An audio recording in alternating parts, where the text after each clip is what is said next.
Hi everyone. आज हम morphology in flowering plants पढ़ रहे होंगे एंड इसमें हम रूट और स्टेम कवर कर रहे होंगे।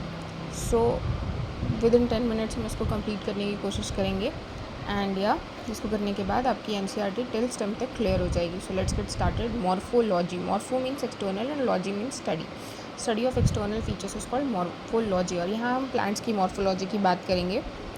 ओके, सो हमारे प्लांट्स में यहाँ पे 4 ऑर्गन्स के बारे में पढ़ना है: root, stem, leaf and flowers. इस वीडियो में हम रूट और स्टेम को कवर कर रहे होंगे। रूट्स जो है हमारे पास, इसमें हमको पढ़ना है types of root system, regions of root and modification of root. तो सबसे पहले वैसा रूट जो डायरेक्टली रेडिकल से ग्रो करता है, that is called primary root. और वैसा रूट जो कि रेडिकल को छोड़ के किसी और पार्ट से ग्रो कर रहा हो, उसको एडवेंटिशियस रूट बोलते हैं। अब हमारा जो प्राइमरी रूट है वो डिफ्रेंशिएट कर जाता है into secondary and tertiary root, तो उनको हम टैप रूट बोल देते हैं। और ये इसके एग्जांपल डाइकॉट्स होते हैं।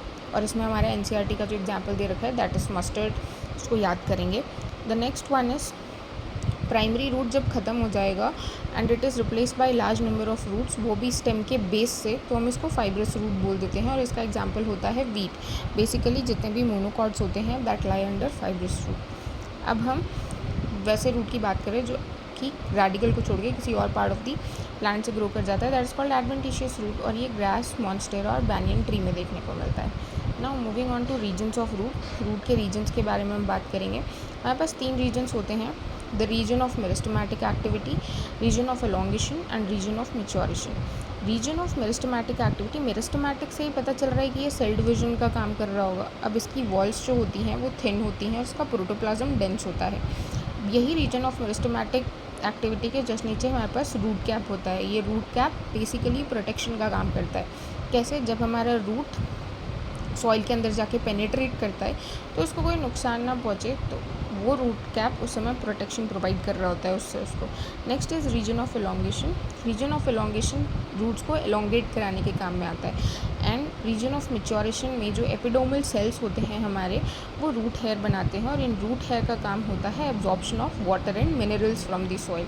अब रूट के फंक्शंस क्या हैं? तो एब्जॉर्प्शन ऑफ वाटर और उसका कंडक्शन कराना। और दूसरा मोस्ट इंपॉर्टेंट जो हम सब भूल जाते हैं, that is synthesis of plant growth regulators. ये मोस्ट इंपॉर्टेंट पॉइंट है जो हम याद रखेंगे। अब इन फंक्शंस के अलावा भी रूट मॉडिफाई होकर के कई और फंक्शंस भी परफॉर्म करता है, इसलिए हमको रूट की मॉडिफिकेशन भी पढ़नी है। जैसे कि स्टोरेज का काम करेगा, सपोर्ट का काम करेगा और रेस्पिरेशन का काम करेगा। फूड स्टोरेज का जो काम करता है उसमें है tap root of carrot, turnip and radish. Okay, और adventitious root of sweet potato and asparagus. अब ये एस्पैरेगस हम अच्छे से ध्यान में रखेंगे क्योंकि ये डायग्राम में दिया हुआ है एनसीईआरटी में, but it's not given in the paragraph. तो एस्पैरेगस एग्जाम्पल बहुत अच्छे से ध्यान रखना है। The next is for support. Support में हमारे पास 2 रूट्स आ जाते हैं, prop root and stilt root. Prop root banyan tree का हो जाएगा और स्टिल्ट रूट मेज और शुगर केन का हो जाएगा। डायग्राम के लिए आप एनसीईआरटी रेफर कर लो। The next is for respiration. Respiration pneumatophores, ये नेगेटिवली जियोट्रॉफिक होते हैं। हैलोफाइट्स नमक वाले एरिया में पाए जाते हैं एंड ये जनरली दलदल वाली जगह पे, यानी कि स्वैम्पी एरिया, मार्शी एरियाज़ में देखने को मिलते हैं।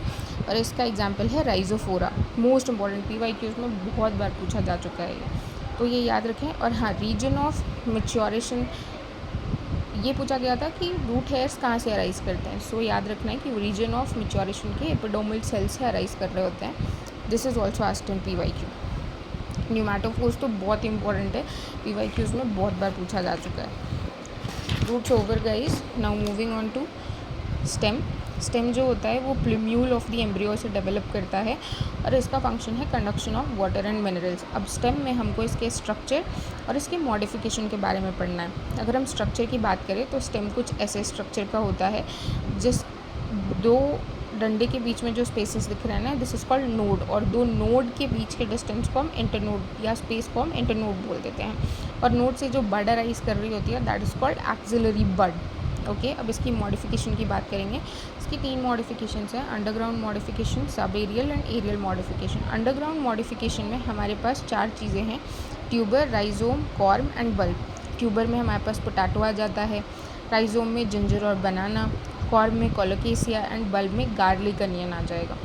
वहीं पे अब सब एरियल मॉडिफिकेशन की बात करेंगे, जो कि बेसिकली वेजिटेटिव प्रोपगेशन मेथड के द्वारा, यहाँ पे वेजिटेटिव प्रोपगेशन एसेक्सुअल मेथड के द्वारा जितने भी वेजिटेटिव प्रोपग्यूल्स होते हैं वो ये काम करके रनर, स्टोलोन, ऑफसेट, सकर जैसी चीज़ें मॉडिफाई कर रहे होते हैं। सो रनर में हमारे पास एग्जांपल है ग्रास एंड स्ट्रॉबेरी, स्टोलोन में we have jasmine and mint, offset में पिस्टिया, आइकॉर्निया, वाटर हायसिंथ। अब आइकॉर्निया एक बहुत इंपॉर्टेंट एग्जाम्पल बन जाता है क्योंकि ये भी PYQs में कितनी बार पूछा जा चुका है। इसको टेरर ऑफ बंगाल के नाम से भी जानते हैं।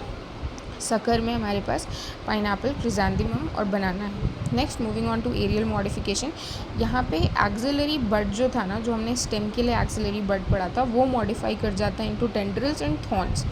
तो अगर स्टेम टेंड्रिल में, जो एक्सिलरी बड है वो टेंड्रिल में मॉडिफाई कर रहा है, तो उसका एग्जाम्पल है cucumber, pumpkin, watermelon and grape vines. और अगर ये थॉर्न्स में मॉडिफाई कर रहा है तो उसका एग्जाम्पल है बोगनविलिया एंड सिट्रस। अब ये दोनों जो हैं वो, ये दोनों होमोलोगस ऑर्गन्स हो जाते हैं। Okay, the next is phylloclade. Phylloclade में जो स्टेम है वो मॉडिफाई हो जाता है फोटोसिंथेसिस करने के लिए। तो ये जो मॉडिफाइड स्टेम है ये फोटोसिंथेसिस कर रहा होता है और उसका एग्जाम्पल है ओपनशिया एंड यूफॉर्बिया। बेसिकली ज़ीरोफाइट्स इसके एग्जाम्पल होते हैं फाइलोक्लिड के। Next is फिल्लोड। अब फिल्लोड मैंने यहाँ क्यों लिखा है, this is not modification of stem, this is modification of leaf. बस डिफ्रेंशिएट करने को लिखा है क्योंकि अक्सर बच्चे इसमें कंफ्यूज हो जाते हैं। फिल्लोड में पेटियोल जो है वो मॉडिफाई हो जाता है फोटोसिंथेसिस करने के लिए और इसका एग्जाम्पल है ऑस्ट्रेलियन अकेशिया। यहाँ पे लीफ फोटोसिंथेसिस नहीं कर रहा होता है, जो हमारा पेटियोल है वो एलोंगेट होकर के फोटोसिंथेसिस परफॉर्म करने लग जाता है। और ये ऑस्ट्रेलियन अकेशिया बहुत ज़्यादा बार पूछा जा चुका है हमारे PYQs में, तो इसको बहुत अच्छे से ध्यान रखें। Thank you so much. अभी के लिए इतना ही। नेक्स्ट पार्ट में will be covering the rest part of morphology.